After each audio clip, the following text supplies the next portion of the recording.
नवा अध्याय। मरणासन्न व्यक्ति के निमित्त किए जाने वाले कृत्य। गरुड़ जी बोले, हे प्रभु, आपने आतुरकालिक दान के संदर्भ में भली भांति कहा।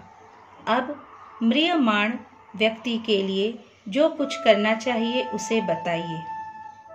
श्री भगवान ने कहा, हे तार्क्ष, जिस विधान से मनुष्य मरने पर सद्गति प्राप्त करते हैं, शरीर त्याग करने की उस विधि को मैं कहता हूँ, सुनो।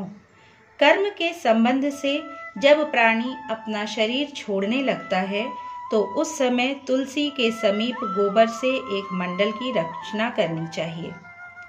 वहां उस मंडल के ऊपर तिल बिखेर कर कुशों को बिछाए। तदंतर उनके ऊपर श्वेत वस्त्र के आसन पर शालग्राम शिला को स्थापित करे। जहां पाप, दोष और भय को हरण करने वाली शालग्राम शिला विद्यमान है, उनके सन्निधान में मरने से प्राणी की मुक्ति सुनिश्चित है। जहां जगत के ताप का हरण करने वाली तुलसी वृक्ष की छाया है, वहां मरने से सदैव मुक्ति ही होती है, जो मुक्ति दान आदि कर्मों से दुर्लभ है। जिसके घर में तुलसी वृक्ष के लिए स्थान बना हुआ है, वह घर तीर्थ स्वरूप ही है। वहां यम के दूत प्रवेश नहीं करते। तुलसी की मंजरी से युक्त होकर जो प्राणी अपने प्राणों का परित्याग करता है, वह सैकड़ों पापों से युक्त हो तो भी यमराज उसे देख नहीं सकते। तुलसी के दल को मुख में रखकर तिल और कुश के आसन पर मरने वाला व्यक्ति पुत्रहीन हो तो भी निसंदेह विष्णुपुर को जाता है। तीनों प्रकार के तिल, कुश और तुलसी, ये सब म्रियमाण प्राणी को दुर्गति से बचा लेते हैं। यतः मेरे पसीने से तिल पैदा हुए हैं, अतः वे पवित्र हैं। असुर, दानव और दैत्य तिल को देखकर भाग जाते हैं। हे तार्क्ष, मेरे रोम से पैदा हुए कुश मेरी विभूति हैं, इसलिए उनके स्पर्श से ही मनुष्य को स्वर्ग की प्राप्ति होती है। कुश के मूल में ब्रह्मा, कुश के मध्य में जनार्दन और कुश के अग्रभाग में शंकर, इस प्रकार तीनों देवता कुश में स्थित रहते हैं। गोबर से लीपी हुई और कुश बिछाकर संस्कार की हुई पृथ्वी पर मरणासन व्यक्ति को स्थापित करना चाहिए। अंतरिक्ष का परिहार करना चाहिए, अर्थात चौकी आदि पर नहीं रखना चाहिए।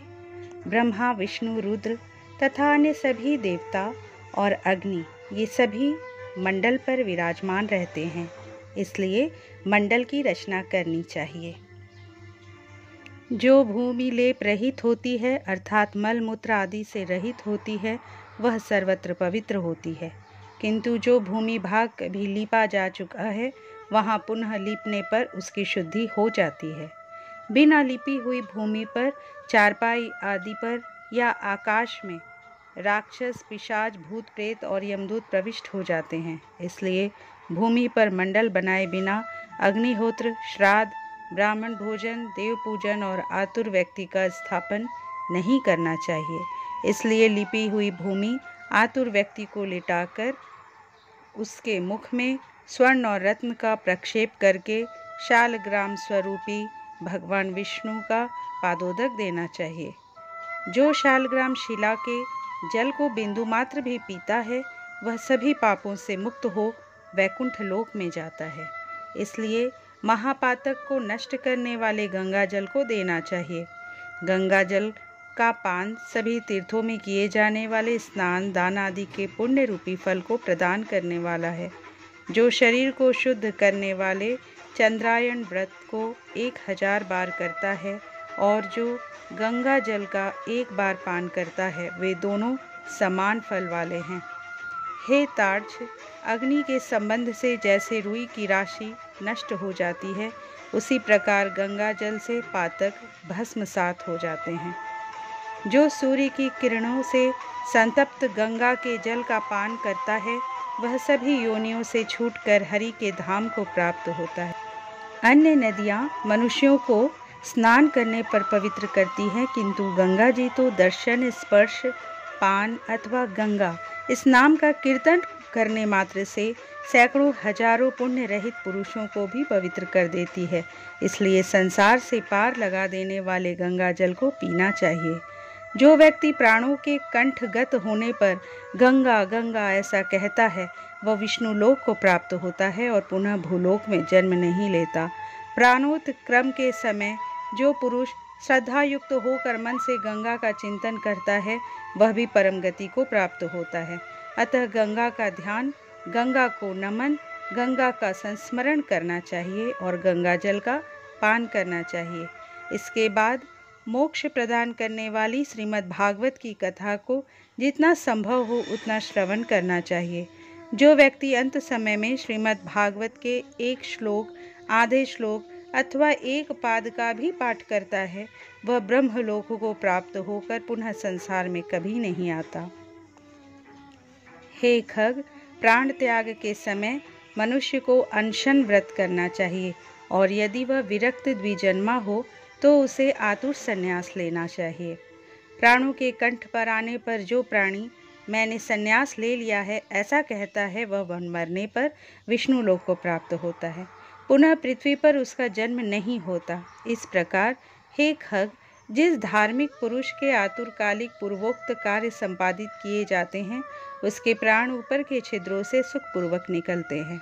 मुख, दोनों नेत्र, दोनों नासिका ग्रंथ तथा दोनों कान, ये 7 द्वार हैं। इनमें से किसी द्वार से पुण्यात्मा के प्राण निकलते हैं और योगियों के प्राण तालुर ग्रंथ से निकलते हैं।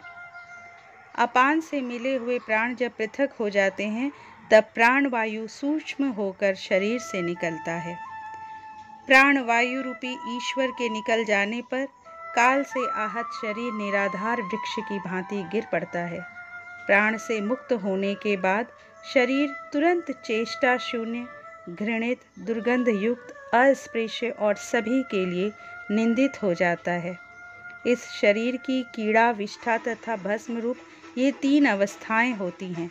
इसमें कीड़े पड़ते हैं, यह विष्ठा के समान दुर्गंधित हो जाता है अथवा अंततः चिता में भस्म हो जाता है। इसलिए क्षण मात्र में नष्ट हो जाने वाले इस देह के लिए मनुष्यों के द्वारा गर्व क्यों किया जाए। पंचभूतों से निर्मित इस शरीर का पृथ्वी तत्व पृथ्वी में लीन हो जाता है, जल तत्व जल में, तेजस तत्व तेज में और वायु तत्व वायु में लीन हो जाता है। इसी प्रकार आकाश तत्व भी आकाश में लीन हो जाता है। सभी प्राणियों के देह में स्थित रहने वाला सर्वव्यापी शिव स्वरूप नित्य मुक्त और जगत साक्षी आत्मा अजर अमर है। सभी इंद्रियों से युक्त और शब्द आदि विषयों से युक्त जीव कर्म कोश से समन्वित तथा काम और राग आदि के सहित पुण्य की वासना से युक्त होकर अपने कर्मों के द्वारा निर्मित नवीन शरीर में उसी प्रकार प्रवेश करता है जैसे घर के जल जाने पर गृहस्थ दूसरे नवीन घर में प्रवेश करता है।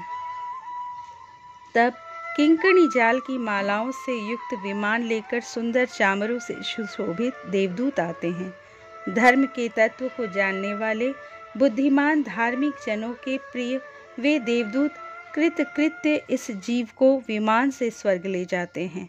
सुंदर दिव्य देह धारण करके, निर्मल वस्त्र और माल्य धारण करके, सुवर्ण और रत्नादि के आभरणों से युक्त होकर वह महानुभाव जीवदान के प्रभाव से देवताओं से पूजित होकर स्वर्ग को प्राप्त करता है। इस प्रकार गरुड़ पुराण के अंतर्गत सारोद्धार में म्रियमाण कृत्य निरूपण नामक 9वां अध्याय पूरा हुआ।